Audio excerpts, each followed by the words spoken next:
नमस्कार, मेरा नाम है संदीप मिश्रा और इस वक्त हम मौजूद हैं रेवेन्यू बोर्ड में।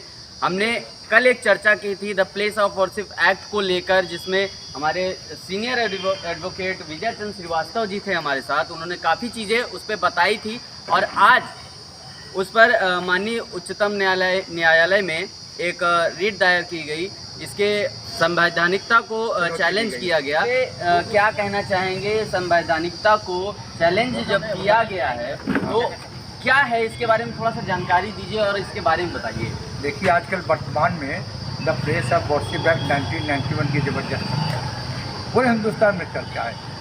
आज जो धार्मिक विवाद दोनों पक्षों का पूरे देश में फैला हुआ है, उसमें हर एक पक्ष इस कानून का सहारा लेना चाहता है और यही मुख्य चीज़ है कि the place of worship act कब कहाँ कैसे लागू होगा, जैसे कि मैंने आपकी उसमें किया।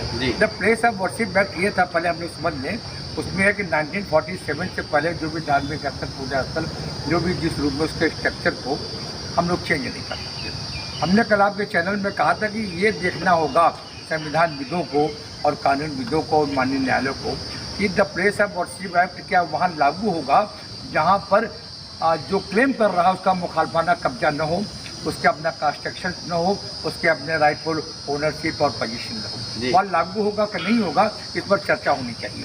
आज एक नई बात आई जो कि समाचार पत्रों से ज्ञात हुआ कि स्वामी जितेंद्रानंद सरस्वती महाराज जी, जो गंगा महासभा के राष्ट्रीय पदाधिकारी हैं, उन्होंने माननीय उच्चतम न्यायालय में एक याचिका दाखिल की और इस याचिका में the place of worship act 1991 की संवैधानिकता को चुनौती दिया। तो सवाल ये है कि क्या ये समय वक्त सही वक्त है इसको चुनौती देने का? जैसा कि पेपर में आया कि सुनील कुमार उपाध्याय जो एडवोकेट है सुप्रीम कोर्ट में, वो ऑलरेडी इसकी वैधानिकता को चुनौती दे चुके हैं। उस पर उच्चतम न्यायालय ने संज्ञान लिया, सरकार को नोटिस दी और सरकार ने आज तक जवाब नहीं दिया। तो सवाल ये कि the place of worship act की अगर संवैधानिकता की चुनौती इस समय देते हैं, जो मेन कंट्रोवर्सी है जिसको डिस्ट्रिक्ट जज को तय करना है कि ये कानून लागू वर्तमान परिप्रेक्ष्य में होगा कि नहीं होगा। सुप्रीम कोर्ट में भी जैसा कि बनास के ज्ञान वापी का मामला गया है और तमाम मामले जाएंगे, उनको भी देखना होगा कि लागू होगा कि नहीं होगा। तो जब तक संवैधानिकता की चुनौती देने वाली याचिका आपकी तय नहीं होती है, तब तक ये मामला निपटेगा नहीं। प्लस यहाँ पे सवाल ये भी आता है सर, कि क्या ये कानून कल ही लागू हुआ है? जी नहीं, 91 में लागू हुआ। 91 में लागू हुआ। ये रिलेटेड स्टेज है। ये 91 में लागू हुआ है, मुझे भी मालूम है, उस पर लिखा हुआ, क्योंकि 91 में लागू हुआ है। तो ये आज क्यों सवाल उठाए जा रहे हैं? ये जब मंदिर मस्जिद जब टूट रहे थे और भी मंदिर टूटे, तब क्यों नहीं आया ये वर्तमान विवाद को लटकाने की दिशा में ये PIL दाखिल की गई। इसकी वैधानिकता पहले चुनौती दीजिए।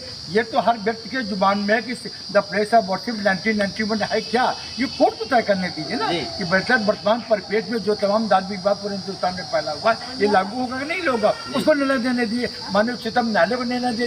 अब आपने एक याचिका दाखिल कर दी ताकि जब तक संवैधानिकता और तय हो तब तक ये मामला है। आप पूरे हिंदुस्तान में धार्मिक विवाद को क्यों लटकाना चाहते हैं?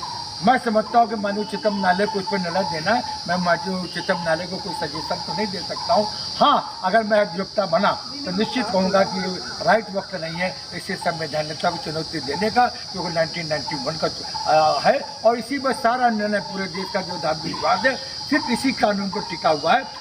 बेहतर होगा जो संवैधानिक विद हैं, जो कानून के बहुत ज्ञाता हैं, उनका इस पर चर्चा करनी चाहिए, टीवी चैनल रिव्यू करना चाहिए कि वर्तमान परिस्थिति में लागू होगा या नहीं लागू होगा, किन परिस्थितियों में कैसे लागू होगा, इसका लाभ किसको कैसे मिलेगा, ये कोर्ट को तय करने दीजिए। किसी व्यक्ति विशेष को ये राइट वक्त नहीं है इसकी संवैधानिकता चुनौती देने का। राइट वक्त तब होता अगर 1991 में बना था तो 92 में कर देते। अगर आप पढ़े लिखे होते, ये कहते कि साहब ये कानून तो बड़ा धार्मिक विवाद करेगा, इसकी संविधान चुनौती दीजिए। This is not right time to challenge the validity of this act. मैं विजय चंद्र श्रीवास्तव। तो यहाँ पर हमारे विजय चंद्र श्रीवास्तव जी थे सीनियर एडवोकेट, जिन्होंने ये बताया, और हमारे साथ सीनियर और प्रयागराज के बड़े समाज सेवी योगेन पांडे जी हमारे साथ मौजूद है, जो कि कल की चर्चा में भी थे। और आज फिर हम इनसे पूछेंगे कि इस पर क्या कहना चाहेंगे, जब एक कानून 91 में लागू होता है और तब से आज तक कोई बात नहीं थी। जब छोटे छोटे मंदिर और भी मंदिर या मस्जिद तोड़े गए तब कोई बात नहीं थी। ये सिर्फ एक ज्ञान वापी आया तभी क्यों ये कानून की बात आई और हर चीज़ों की बात हो रही है, उसको चैलेंज किया जा रहा है सारी चीज़ें। सबसे पहले आपके सम्मानित चैनल के माध्यम से समस्त दर्शकों को मैं प्रणाम करना चाहता हूँ और आपको धन्यवाद देना चाहता हूँ, क्योंकि आपने बराबर इस जनहित के मुद्दे पर नज़र बना रखी है और अपडेट जो से जनता को अवगत करा रहे हैं, इसलिए आप धन्यवाद के पात्र हैं। इस केस में सबसे पहला सवाल ये उठता है कि 1991 का प्लेस ऑफ वर्शिप एक्ट, इसकी आज कुछ लोग जो कह रहे हैं, जो इसकी वैधानिकता को आज चुनौती दे रहे हैं, जबकि कुछ ज्वलंत मामले देश के सामने हैं, प्रदेश के सामने हैं और धर्मप्राण जनता के सामने हैं, तो आज उनका इस संवैधानिकता को चुनौती देना कदाचित उनकी मानसिक शिथिलता का द्योतक है। और मैं क्या कहूँ, जनता स्वयं समझदार है। एक मामला जो चल रहा था जिसे निपटाने के लिए द्रुत गति से प्रयत्न किया जा रहा था, सुप्रीम कोर्ट का डायरेक्शन है पर तय करनी जल्दी से, और उसके ऊपर से हमारे सर्वोच्च न्यायालय और उच्च न्यायालय का भी इस तरह से इसको जल्दी तय किया प्रयास था कि ये मामला यथाशीघ्र निपट जाता तो अच्छा होता। लेकिन इस समय इस एक्ट के संवैधानिकता को चुनौती देना या उसके बारे में याचिका दाखिल करना, ये कदाचित भारत के सनातन धर्मी लोगों के विरुद्ध किया गया कार्य प्रतीत होता है। जिसने भी ऐसा किया है उसे एक बार विचार करना चाहिए था कि क्या वो वास्तव में सही पथ पर है, और यदि सही पथ पर था तो मैं नहीं समझता कि किसी सनातन धर्मी सत्य पथ पर चलने वाले व्यक्ति को ऐसा कोई कार्य ऐसे आड़े समय में करना चाहिए जिससे कि कोई दूसरा मामला जो कि निर्णित होने की स्थिति में है, जो कि आगे बढ़ने की स्थिति में है, उसके समय में अंतर आए, और जब तक इस प्रकार का मामला निर्णित न हो जाए तब तक उस पर कोई निर्णय न लिया जा सके, तो उसे विलंबित करने का प्रयास कदाचित अब ऐसा लगता है कि जिन लोगों ने ऐसा कार्य किया उन्होंने इसके बारे में ठीक से सोचा नहीं। इस मामले में जैसा हमारे सम्मानित अधिवक्ता श्री विजय चंद्र श्रीवास्तव जी ने बताया, इसका विधि पक्ष तो मैं नहीं जानता हूँ। विधि पक्ष के विधि ही निर्णित करें तो ज़्यादा अच्छा रहेगा, और वो इस मामले को उठा सकते हैं या ना उठा सकते हैं, इसके बारे में मैं समझता हूँ कि माननीय न्यायालय स्वतः सक्षम है और वो इस केस की मेरिट को देखकर उसे स्वीकार या अस्वीकार करेगा। क्योंकि मुझे अपने देश की न्याय व्यवस्था पर पूरा भरोसा है।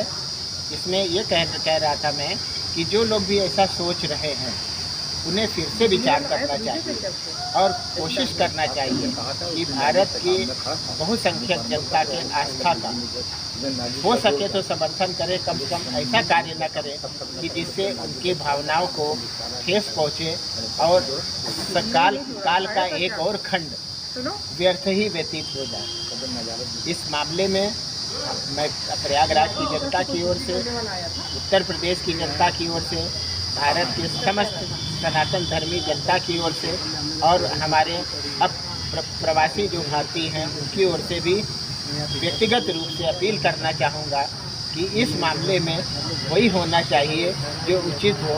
जैसा कि हमारे शास्त्रों में श्लोक भी है, कहते भी हैं कि यद भद्रम तन्न आसु, जो सही है जो उचित है वही किया जाए। और मुझे आशा ही नहीं विश्वास है अपने न्यायालय पे कि ऐसा ही होगा और हमारे देश की जनता की आस्था पर कदाचित कुठाराघात नहीं होगा।